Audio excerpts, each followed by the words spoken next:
I covered the MovingMic's FreeLav 2 system previously on my channel.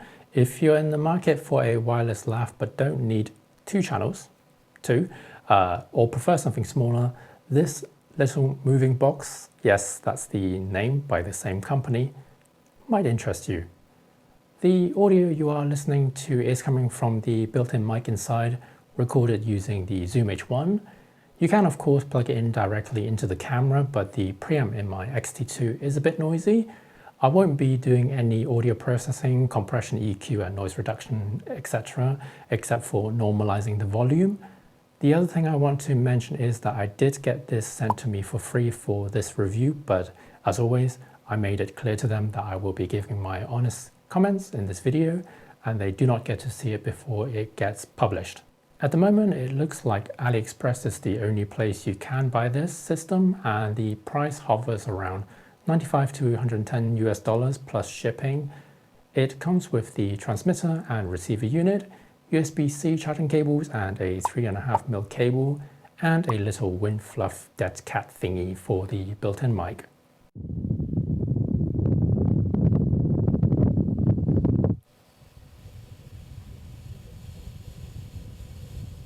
Both units measure the same, around 4.5 to 5 centimeters with a thickness of around 2 centimeters and weighs very little at 35 grams. The other similarity between the unit is the built-in clip/cold shoe mount, the same power button that you hold to switch on or off, which lights up green when on. Speaking of power, they both have built-in lithium batteries that can be charged via the USB-C port, and takes around 3 hours and 15 minutes to charge from flat. The two units also managed to run for about 7 hours each. The low battery warning started flashing about an hour before it died. This LED shows that it's connected with the receiver using the 2.4 GHz band, and this green LED lets you know that there's audio. But what I have found is that it takes a lot of volume for it to light up green or red when there is clipping, which I don't find particularly useful. At normal talking volume, it barely lights up. It's best to use headphones to monitor the audio, or better yet, check the audio meter on your camera or recording device if it has it, just to make sure that the audio level is okay. Finally, there's a 3.5mm input jack with plug-in power on the transmitter, so you can plug in external lav mics or shotgun mics, for example. Here's a quick demo to let you listen to the MovingBox with a lavalier microphone connected to it, so you can hear what it sounds like. And if you want, you can also use a shotgun mic like this VideoMic Pro, as you can see it here, connected into the MovingBox, so it enables you to send the signal wirelessly to your recorder or camera. For the receiver unit, we have the same but not so useful audio LED that syncs with the transmitter, a connection LED plus a third LED that turns red when you enable the -9 dB button. Some camera mics input might be too loud, so this can lower the output level from the receiver. This button allows you to scan for a new wireless signal if there's any issue, and instead of a 3.5mm input, there's an output to the camera or an external recorder with the included coiled cable.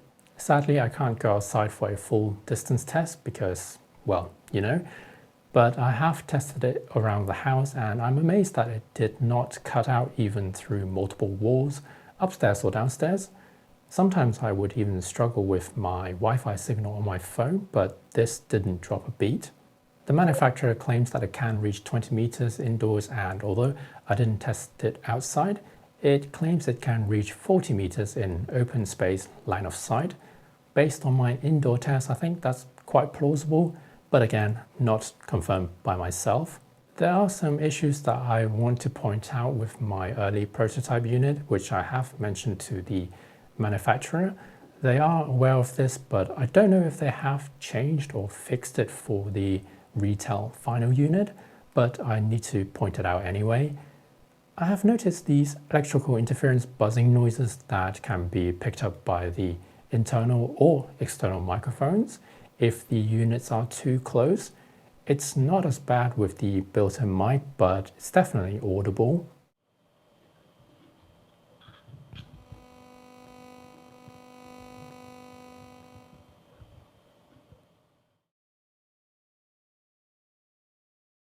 So to wrap up then, I think it's a pretty neat little package which I can see myself using in the future, especially for traveling scenarios.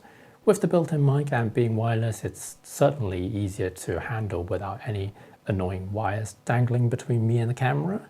People tend to go funny when they see a camera with a shotgun mic on top of it for some reason. This is definitely a lot more discreet. Once again, I would like to thank MovingMic for sending me this review sample so I can share with you guys. Let me know down below if you have any questions. As always, thank you very much for watching, and I will see you in the next video.